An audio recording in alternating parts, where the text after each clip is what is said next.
一盘普通的花生米竟然成了酒店的畅销菜，几乎桌桌必点。大家好，我是超子，今天给大家分享一道经典小凉菜——茴香拌花生米，顺便教大家煮花生米的技巧，清脆入味，下酒下饭。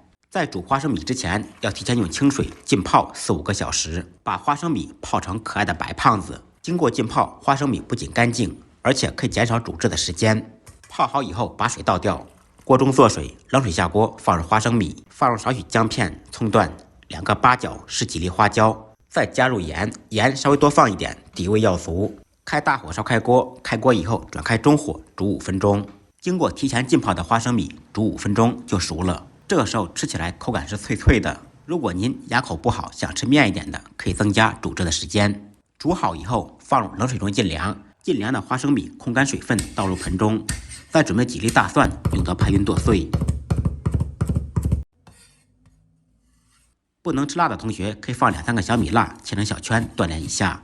切好以后一同放入盆中，加入少许味极鲜酱油、少许香醋、适量的盐、芝麻香油或者料油，用筷子搅拌均匀，腌制2-3分钟，把花生米腌制入味。然后我们准备一小把茴香，摘好洗净。这种蔬菜，南方的同学应该没有吃过吧？在北方很常见，大多数用来蒸包子、包饺子，有一种特殊的香味。把茴香梗去掉，用来包饺子。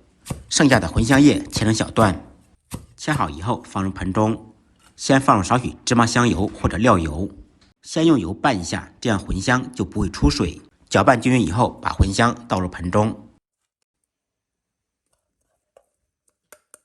用干净的小手捣鼓均匀。拌菜也是有技巧的，在拌的过程中不要用手抓拌，用手兜着拌，这样做出来茴香就不会塌陷。